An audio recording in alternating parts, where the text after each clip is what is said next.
आज के लेक्चर में हम पढ़ने वाले हैं टोटोलॉजी, कॉन्ट्राडिक्शन, कॉन्टिंजेंसी।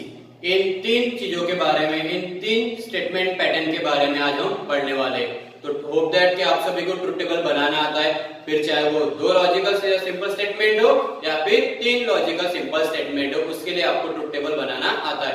तो ये भी टॉपिक बहुत सिंपल है, टोटोलॉजी, कॉन्ट्राडिक्शन, कॉन्टिंजेंसी क्या होता है एक्चुअल में। तो एक शॉर्ट में बता देता हूँ, बाद में उसके डेफिनेशंस पढ़ने ही वाले हैं। तो टोटोलॉजी का मतलब क्या होता है, जैसे कि हम ट्रुथ टेबल बनाते हैं और ट्रुथ टेबल बनाते समय जो लास्ट कॉलम की एंट्रीज है उसके ऊपर आपको ध्यान देना है। अगर लास्ट कॉलम की सभी एंट्रीज टी आती है तो आप बोलते हो कि वो टोटोलॉजी है। अगर लास्ट कॉलम की एंट्रीज सभी एफ आती है तो आप बोलते हो उसको कॉन्ट्राडिक्शन। और अगर उसमें टी और एफ दोनों आते हैं तो आप बोलते हो कॉन्टिंजेंसी। तो इसमें कुछ अलग नहीं करना है, फिर से वही आपको करना है, ट्रुथ टेबल बनाना है। सिर्फ अभी ट्रुथ टेबल बनाने के बाद आपको ध्यान देना है कि लास्ट कॉलम की एंट्रीज किस तरीके से लिखी गई है, कि सभी एंट्रीज टी है या सभी एंट्रीज एफ है या फिर सभी एंट्रीज टी एंड एफ की है। अगर सभी एंट्रीज टी की है तो आप बोलोगे टोटोलॉजी, अगर सभी एंट्रीज एफ है तो आप बोलोगे कॉन्ट्राडिक्शन, और अगर दोनों है टी और एफ दोनों दिखाई दे रहे तो आप बोलोगे कॉन्टिंजेंसी। तो let's see the definition of tautology, contradiction and contingency. Let's see the definition. Tautology: a statement pattern whose truth value is t. अगर किसी स्टेटमेंट पैटर्न की वैल्यू t आती है, मतलब all entries in the last column are t, so is called as tautology.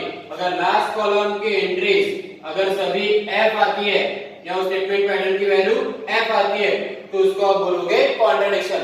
और अगर last column की entries ना ही टोटोलॉजी होती है ना ही कॉन्ट्राडिक्शन होती है। ना ही टोटोलॉजी मतलब जैसे कि मैंने बताया था कि लास्ट कॉलम में ना आपको कंप्लीटली टी मिल रहा है, सभी एंट्रीज ना टी मिल रही है ना सभी एंट्रीज एफ मिल रही है, उसमें कुछ एंट्रीज टी की है तो कुछ एंट्रीज एफ की भी है, तो ऐसे स्टेटमेंट पैटर्न को आप बोलोगे कॉन्टिंजेंसी। तो एक ही डेफिनेशन, टोटोलॉजी, कॉन्ट्राडिक्शन, कॉन्टिंजेंसी। तो टोटोलॉजी मतलब जिसमें सभी एंट्रीज टी रहेगी, कॉन्ट्राडिक्शन मतलब लास्ट कॉलम में जिसमें सभी एंट्रीज एफ की रहेगी, और कॉन्टिंजेंसी में कुछ एंट्रीज टी की रहेगी तो कुछ एंट्रीज एफ की रहेगी। तो ये था हमारा tautology, contradiction and contingency. Now we see the example. Let's see the example. तो यहाँ पर हमारे पास स्टेटमेंट पैटर्न है P एंड ब्रैकेट में P implies negation Q and whole bracket implies P।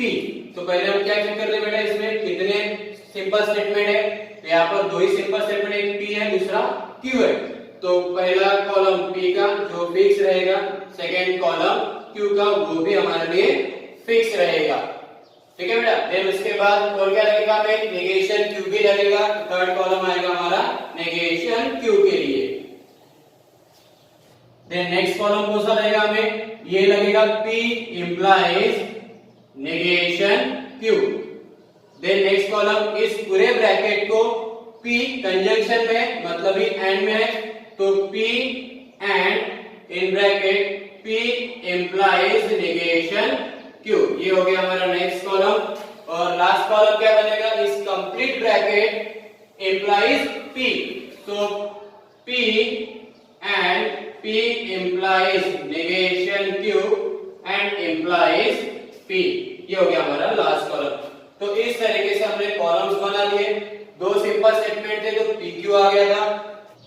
तो अभी हमारे पास सभी कॉलम्स आ चुके हैं। Now we fill up the truth table. तो पहले कॉलम की एंट्रीज फिक्स होती है, पहले दो टी बाद में दोनों एफ हो जाएंगे। नेक्स्ट कॉलम की एंट्रीज भी फिक्स होती है, अल्टरनेट टी एफ आता है। नेगेशन क्यू, नेगेशन मतलब टी का नेगेशन होता है एफ, एफ का नेगेशन होगा T, F and then T. बाद में पी इंप्लाइज नेगेशन क्यू, तो पी implies negation Q। तो P और negation Q में implication, तो T implies F, F होता है, T implies T, T होगा, F implies F, A भी T होगा, F implies T, A भी T होता है। क्यों? क्योंकि T implies F होता है, बाकी सब कॉम्बिनेशन के लिए T होता है। Then next column P and in bracket P implies negation Q, मतलब P और इस कॉलम में P implies negation Q। तो यहाँ पर एंड हो जाएगा इन दो कॉलम में, तो T एंड F, F होता है, T एंड T होता है, F एंड T, F होगा, F एंड T, A भी F होता है। सो टी एंड टी बाकी सब कॉम्बिनेशन के लिए इसका आंसर एफ हमने लिखा है। देन लास्ट कॉलम के लिए क्या दिया है, P and P implies negation Q, मतलब ये कॉलम implies P मतलब यहां से, तो इधर से इंप्लीकेशन का साइन अप्लाई करना है इन दोनों के बीच में इस तरीके से, मतलब लेफ्ट टू राइट नहीं, राइट टू लेफ्ट। तो F implies T, A T होता है, T implies T, A भी T होता है, F implies F, A भी T होता है, F implies F, A भी T होता है। तो आपको लास्ट कॉलम में सभी एंट्रीज क्या दिखाई दे रही है, T। यदि लास्ट कॉलम की सभी एंट्रीज T होती है तो आप उस स्टेटमेंट पैटर्न को क्या बोलते हो, टोटोलॉजी। यहाँ पर हम लिख लेंगे लगे तो all entries in the last column is T, therefore given statement pattern is tautology. Given statement pattern is tautology. तो ये हो गया हमारा complete answer for this question. Let's see the next example. Negation P implies Q and P and R। तो यहाँ पर आपको तीन लॉजिकल सिंपल स्टेटमेंट दिखाई दे रहे हैं, P देन Q और R। तो मतलब यहाँ पर आपका स्टूडेंट कितने कॉलम्स बनेंगे, तीन कॉलम्स बनेंगे, एक P का, एक Q का और थर्ड R का। तो तीन एंट्रीज हमारे पास फिक्स रहेगी P Q R की। तो P में क्या एंट्रीज आएगी, पहले 4 एंट्रीज T की रहेगी, बाद में 4 एंट्रीज F की रहेगी। Q कॉलम में पहले 2 T बाद में 2 F रहेंगे, फिर से 2 T बाद में फिर से 2 F रहेंगे। और R के कॉलम में alternate T F T F T F T F इस तरीके से एंट्रीज रहेगी। नेक्स्ट कॉलम क्या रहेगा, देखिए यहाँ पर नेगेशन P लगेगा, तो एक नेगेशन P का कॉलम लगेगा हमें। उसके बाद नेक्स्ट कॉलम, जैसे कि मैंने कहा था कि स्टेटमेंट पैटर्न को बराबर देखिए, तो नेगेशन P implies Q का आएगा, तो नेगेशन P implies Q का एक कॉलम बनेगा। उसके बाद P and R का एक कॉलम बनेगा, तो P and R के लिए एक कॉलम बन गया। और कौन सा कॉलम बनेगा, कंप्लीट क्वेश्चन के लिए कॉलम बनेगा, मतलब ये negation P implies Q and P and R। तो ये हो गए हमारे कंप्लीट ट्रुथ टेबल। तो ये रहेगा हमारा last column, negation P implies Q and P and R। अभी हम बाकी की एंट्रीज फिल अप करते हैं। नेगेशन P, नेगेशन करना है मतलब जहां जहां T रहेगा P में, नेगेशन P में वहां वहां आप F लिखोगे। तो पहले 4 एंट्रीज F की, बाद के 4 एंट्रीज आ जाएंगे इसमें T की। नेगेशन P implies Q, मतलब नेगेशन P implies Q मतलब right to left.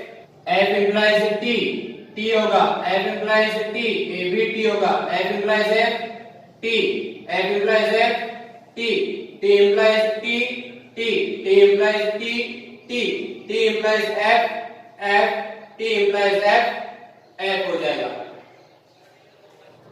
Next column P and R, P and R, T and T, T आ जाएगा, T and F, F आ जाएगा, T and T, T हो जाएगा, T and F, A भी F हो जाएगा, F and T, A भी F हो जाएगा, F and F, A भी इंट्रीज F आ जाएगी, F and F, T, F हो जाएगा, F and F, F हो जाएगा। तो इस तरीके से P and R के कॉलम की एंट्रीज आ गई। देन लास्ट कॉलम, तो इन दो कॉलम के बीच में फिर से कंजंक्शन मतलब ही and, so T and T, T हो जाएगा, T and F, F हो जाएगा, T and T, T आ जाएगा, T and F, F हो जाएगा, T and F, A भी F हो जाएगा, T and F, F, F and F, A भी F हो जाएगा, F and F, A भी F हो जाएगा। तो देखिए लास्ट कॉलम की एंट्रीज क्या दिखाई दे रही है, कुछ एंट्रीज T की है तो कुछ एंट्रीज F की है, मतलब ना ही कंप्लीटली T है ना ही कंप्लीटली F है। तो जिसमें T और F दोनों होते हैं तो ऐसे स्टेटमेंट पैटर्न को हम कॉन्टिजेंसी बोलते हैं। तो यहाँ पर आंसर में आप लिख सकते हो some entries are T and some entries are F in the last column.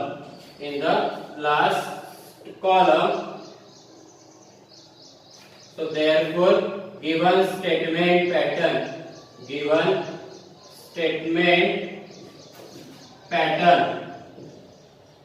is contingency.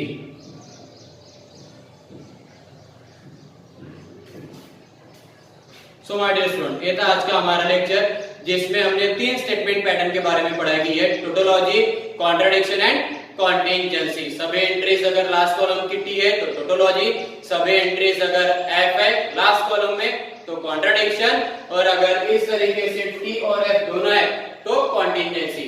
तो इस तरीके से हमने आज के लेक्चर में 3 स्टेटमेंट पैटर्न के बारे में पढ़ाई की। बाकी के टॉपिक्स के लिए नेक्स्ट वीडियो।